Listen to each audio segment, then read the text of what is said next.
மல்கியா என்பதற்கு என் தூதன், கர்த்தருடைய செய்தியை தெளிவாக எடுத்து செல்பவன் என்பது அர்த்தம்.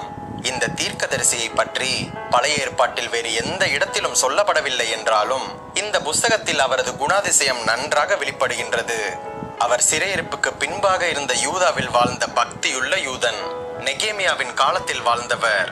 ஆசாரிய கோத்திரத்தில் வந்த தீர்க்கதரிசியாக இருந்திருக்க வேண்டும்.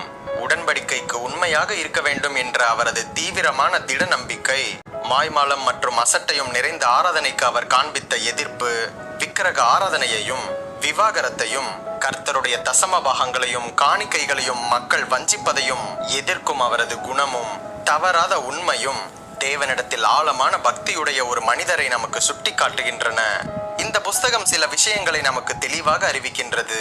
குறிப்பாக ஆலயம் மீண்டுமாக கட்டப்பட்டு பலிகளும் பண்டிகைகளும் மீண்டுமாக ஆசரிக்கப்பட்டு வந்தன. எஸ்ராவின் மூலம் நியாயப்பிரமாணத்தை பற்றிய அறிவு மீண்டுமாக அறிமுகப்படுத்தப்பட்டது.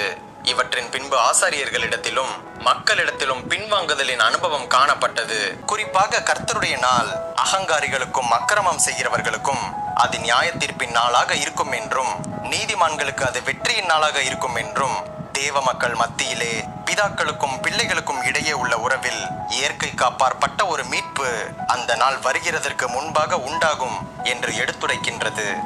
நான் வழி மாறும் போது என் பாதை காட்டினீர், என்னால் முடியாத போது என்னை தூக்கி நடத்தினீர்.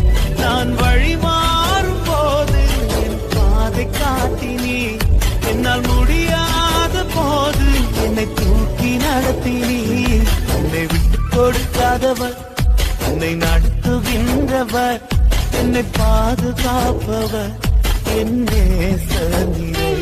ஆண்டவர் சில சமயத்தில் நம்மளை தனியாக விட்டு பார்ப்பார், நீங்கள் எப்படி இருக்கீங்கன்னு சொல்லி. ஆண்டவரை எந்த சூழ்நிலையிலையும் நீர் என்னை கைவிட மாட்டீர், நான் அதில் உறுதியாக இருக்கிறேன். நீங்கள் விலகின மாதிரி தெரியும், கைவிட்ட மாதிரி தெரியும், நீங்கள் கைவிட மாட்டீங்க, உங்களால் என்னை கைவிட முடியாது.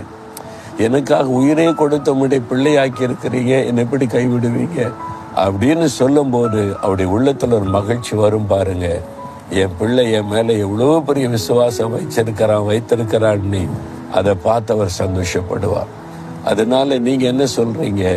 ஆண்டவரே, உங்களால் என்னை கைவிட முடியாது, நான் உங்களுடைய சுதந்திரம். கைவிட்ட மாதிரி சூழ்நிலை என்ன உங்களால் மறக்க முடியாது, நான் உங்கள் பிள்ளை தானே, என்னை ரத்தம் சிந்தி விலை கொடுத்து வாங்கி இருக்கிறீங்க, நீங்க என்ன மறக்க முடியாது, என்னை கைவிட முடியாது, விலகவும் முடியாது அப்படி சொல்லுங்க. ஆண்டவர் அப்படியே மகிழ்ச்சி அடைந்து உங்களை கட்டி அணைத்து முத்தமிடுவார். அவர் நம்ம மேல காமிக்கிற பாசம் அப்பதான் நமக்கு தெரியும். சொல்றீங்களா? நீங்க சொல்லி பாருங்களேன்.